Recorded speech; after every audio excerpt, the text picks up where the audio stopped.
ಏಯ್ ಕೂತ್ಕೊಳ್ರಿ. ನಿನಗೆ ಹೇಳ್ತಾ ಇರೋದು,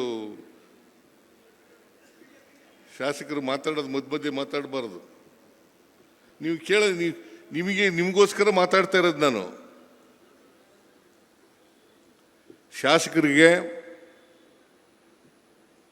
ಹೋದ ಸಾರಿ ಅಭ್ಯರ್ಥಿಗಳಾಗಿದ್ದವರಿಗೆ, ಲೋಕಸಭಾ ಸದಸ್ಯರಿಗೆ, ಲೋಕಸಭಾ ಅಭ್ಯರ್ಥಿ ಆಗಿದ್ದಂಥವ್ರಿಗೆ, ಅವ್ರಿಗೆ ಮಾತಾಡ್ತಕ್ಕಂಥದ್ದು. ಇದು ನಿಮ್ಮ ಅಳಿವು ಉಳಿವಿನ ಪ್ರಶ್ನೆ. ಇದು ಪ್ರತಿಯೊಬ್ಬರು ಕೂಡ ವಯಸ್ಕ ಮತದಾನ ಅಂತ ಕರಿತೀವಿ ನಾವು. 18 ವರ್ಷ ತುಂಬಿರ್ತಕ್ಕಂಥ ಪ್ರತಿಯೊಬ್ಬರು ಕೂಡ ಮತದಾರರಾಗಲಿಕ್ಕೆ ಅರ್ಹರಿದ್ದಾರೆ. ಇದು ಅವರ ಹಕ್ಕು.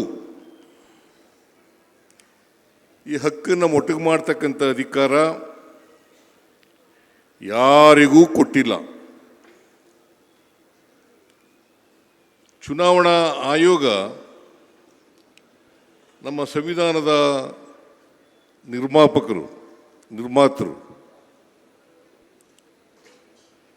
ಅವರಿಗೆ ಸಂವಿಧಾನದ ಹಕ್ಕನ್ನು, ಕಾನ್ಸ್ಟಿಟ್ಯೂಷನಲ್ ಪವರ್ ಅವ್ರಿಗೆ ಕೊಟ್ಟಿದೆ. ಅವರು ಸಂವಿಧಾನದ ರೀತಿಯ ನಡ್ಕೋಬೇಕಾಗಿರ್ತಕ್ಕಂಥದ್ದು ಅವರ ಜವಾಬ್ದಾರಿ. ಇವತ್ತು ಚುನಾವಣೆಗಳನ್ನು ನಡೆಸ್ತಕ್ಕಂಥದ್ದು ಮುಕ್ತವಾಗಿ, ಪಾರದರ್ಶಕವಾಗಿ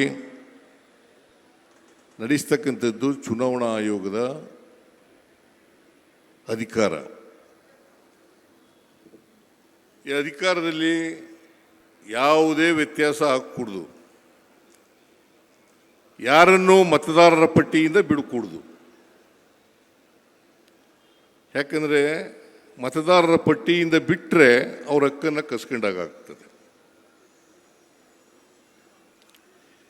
ಮತದಾರರ ಪಟ್ಟಿಯಿಂದ ಎಲ್ಲರಿಗೂ ಸೇರಿಸಬೇಕಾಗಿರ್ತಕ್ಕಂಥದ್ದು ಚುನಾವಣಾ ಆಯೋಗದ ಜವಾಬ್ದಾರಿ.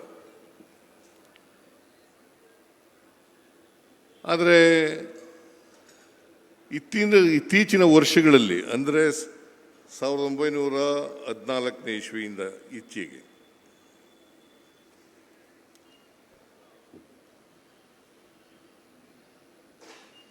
ಮತದಾರರ ದ್ರೋಹ ನಡೀತಾ ಇರ್ತಕ್ಕಂಥದ್ದನ್ನು ನಾವು ಅನೇಕ ಕಡೆಗಳಲ್ಲಿ ನೋಡಿದ್ದೇವೆ, ಕಣ್ಣಾರೆ ಕಂಡಿದ್ದೇವೆ. ಭಾರತೀಯ ಜನತಾ ಪಕ್ಷದವರು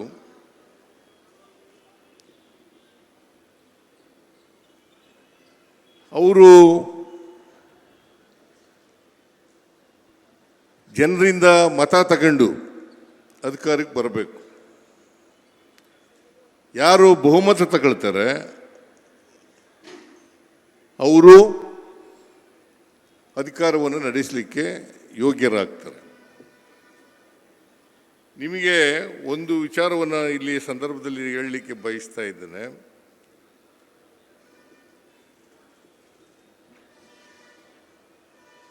ಇಡೀ ದೇಶದಲ್ಲಿ 96 ಕೋಟಿ ಮತದಾರರಿದ್ದಾರೆ. 96 ಕೋಟಿ ಮತದಾರರಿದ್ದಾರೆ. ಜನಸಂಖ್ಯೆ ಇರ್ತಕ್ಕಂಥದ್ದು 141 ಕೋಟಿ. 141 ಕೋಟಿ. ಅದರಲ್ಲಿ ಮತದಾರರು ಇರ್ತಕ್ಕಂಥದ್ದು, ಏಯ್ ಕೂತ್ಕೊಳ್ರಿ. ನಿನಗೆ ಹೇಳ್ತಾ ಇರೋದು, ಶಾಸಕರು ಮಾತಾಡೋದು ಮಧ್ಯೆ ಮಾತಾಡಬಾರ್ದು. ನಿಮಗೋಸ್ಕರ ಮಾತಾಡ್ತಾ ಇರೋದು ನಾನು. ಶಾಸಕರಿಗೆ, ಹೋದ ಸಾರಿ ಅಭ್ಯರ್ಥಿಗಳಾಗಿದ್ದವರಿಗೆ, ಲೋಕಸಭಾ ಸದಸ್ಯರಿಗೆ, ಲೋಕಸಭಾ ಅಭ್ಯರ್ಥಿ ಆಗಿದ್ದಂಥವ್ರಿಗೆ, ಅವ್ರಿಗೆ ಮಾತಾಡ್ತಕ್ಕಂಥದ್ದು. ಇದು ನಿಮ್ಮ ಅಳಿವು ಉಳಿವಿನ ಪ್ರಶ್ನೆ. ಇದು ಅಳಿವು ಉಳಿವಿನ ಪ್ರಶ್ನೆ.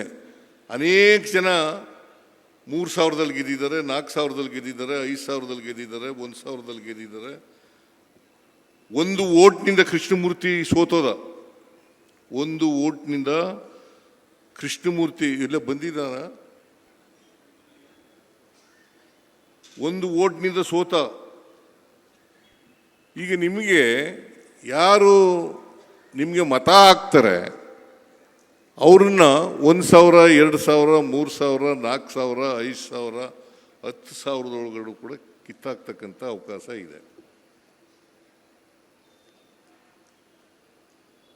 ಈಗ ಹರೀಶ್ ಗೌಡ 5,000 ಗೆದ್ದಿರೋದಲ್ಲ, 5,000 ಗೆದ್ದಿರೋದು. 5,000 ಓಟ್ ಕಿತ್ತಾಕ್ಬಿಟ್ರೆ ಚಾಮರಾಜದಲ್ಲಿ ಗೆಲ್ಲಕ್ಕಾಗುತ್ತಾ? 10,000 ಓಟ್ನೇ ಕಿತ್ತಾಕ್ಬಿಟ್ರು ಅಂತ ಇಟ್ಕೊಳ್ಳೋಣ. ನಿನ್ನ ಜನಪ್ರಿಯ ನೀನು 3 ವರ್ಷದಲ್ಲಿ ಏನಾದ್ರು ಜನರ ವಿಶ್ವಾಸವನ್ನು ಗಳಿಸ್ಕೊಂಡಿದ್ರೆ 10,000 ಕಿತ್ತಾಕ್ಬಿಟ್ರು ಅಂತ ಇಟ್ಕೊಳ್ಳೋಣ. ಈ 10,000 ಓಟ್ ಕಿತ್ತಾಕ್ಬಿಟ್ರೆ ಗೆಲ್ಲಕ್ಕೆ ಆಗಲ್ಲ, ನೀವು MLA ಆಗಕ್ಕಾಗಲ್ಲ. ಅದಕ್ಕೋಸ್ಕರ ಕಾಂಗ್ರೆಸ್ ಪಕ್ಷ ಇಷ್ಟೊಂದು ದೊಡ್ಡ ರೀತಿಯಲ್ಲಿ